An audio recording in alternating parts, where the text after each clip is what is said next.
रात के ठीक 12 बज रहे थे। शहर की ऊंची इमारतों के बीच फैली खामोशी किसी अनजाने डर को जन्म दे रही थी। आर्या अपने फ्लैट की बालकनी में खड़ी थी, हाथ में फ़ोन, लेकिन नज़रें बार बार सामने वाली बिल्डिंग की छत पर जा रही थीं। पिछले कुछ दिनों से एक अजीब सी चीज़ देख रही थी। हर रात ठीक 12 बजे उस छत पर कोई काले कपड़े में खड़ा होता था और कुछ अजीब सी हरकतें करता था। पहले उसे इसने कुछ चीज़ों में देखा, फिर बाकी चीज़ों में देखा, फिर उसने नज़रअंदाज भी किया, लेकिन आज कुछ अलग था। आज उस शख्स के सामने ज़मीन पर नींबू, लाल मिर्च और काला धागा रखा था। आर्या बुदबुदाई, ये तो उतारा है। उसे अपनी दादी की बातें याद आई। एक ऐसी बात कि जब किसी पर बुरी नज़र या परछाई चढ़ जाती है तो उतारा किया जाता है, लेकिन अगर गलत तरीके से किया जाए तो वो बुरी ताकत किसी और को पकड़ लेती है। आर्य ने हिम्मत करके अपने फ़ोन से वीडियो रिकॉर्ड करना शुरू किया। सामने वाला शख्स धीरे धीरे कुछ मंत्र बुदबुदा रहा था। फिर उसने नींबू को 4 टुकड़ों में काटा, मिर्चों को जलाया और अचानक उसकी नज़र सीधी आर्य की ओर उठ गई। ये एक बहुत ही अजीब सा वाक़या था। आर्य का दिल धक्का से रह गया। वो आदमी उसे देख रहा था। फ़ोन उसके हाथ से गिरा। वो भाग कर अंदर गई और आर्या ने दरवाज़ा ज़ोर से बंद किया। उसकी सांसें तेज चल रही थीं।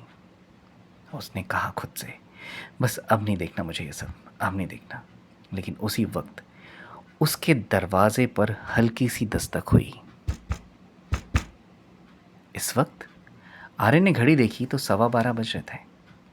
डरते डरते उसने दरवाजे के पास जाकर पूछा, कौन कौन?" कोई जवाब नहीं आया।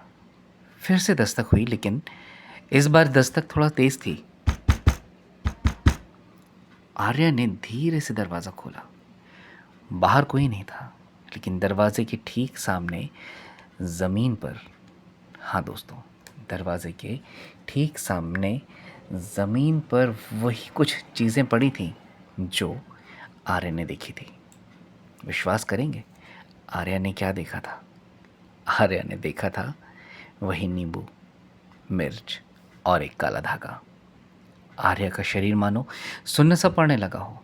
अरे ये कैसे? उसने तुरंत दरवाज़ा बंद किया और पीछे हट गई। अचानक घर की लाइट्स टिमटिमाने लगी।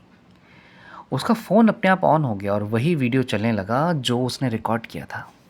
वीडियो में वही आदमी था, लेकिन उस वीडियो में अब वो आदमी छत पर नहीं था। वो कैमरे के बिल्कुल पास खड़ा था, जैसे फ़ोन के अंदर से बाहर झांक रहा हो।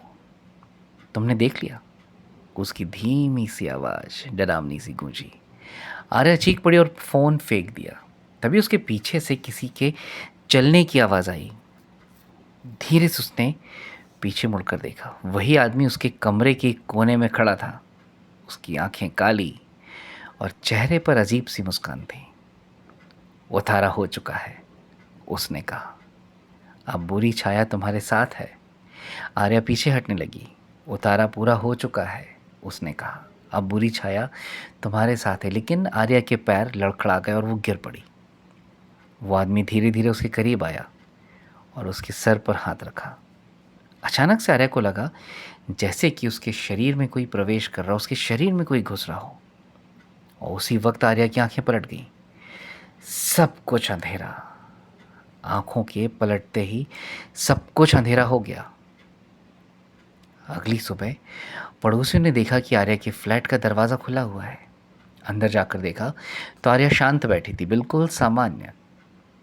"आप ठीक हैं? आप ठीक हैं?" एक पड़ोसी ने आर्या से पूछा। आर्या मुस्कुराई, बोली, "हाँ, मैं बिल्कुल ठीक हूँ, ठीक हूँ।" लेकिन उसकी मुस्कान कुछ अलग थी। उसकी आंखों में अब कोई भावना नहीं थी। उसी रात ठीक 12 बजे अब सामने वाली बिल्डिंग की छत पर कोई और नहीं था, बल्कि आर्या अपने फ्लैट की बालकनी में खड़ी थी, सामने की बिल्डिंग की ओर देखते हुए, और उसके सामने ज़मीन पर रखा था वही नींबू, लाल मिर्च और काला धागा। वो धीरे धीरे मंत्र को बुदबुदाने लगी। नीचे सड़क पर एक आदमी खड़ा था जो उसे देख रहा था। आर्या ने अचानक उसकी तरफ देखा और मुस्कुराई। और आर्या ने कहा, "जैसा तुम चाहते थे हुआ। जिस उतारे को आर्या देख रही थी असल में वो किसी और के लिए नहीं था, आर्या के लिए ही किया जा रहा था।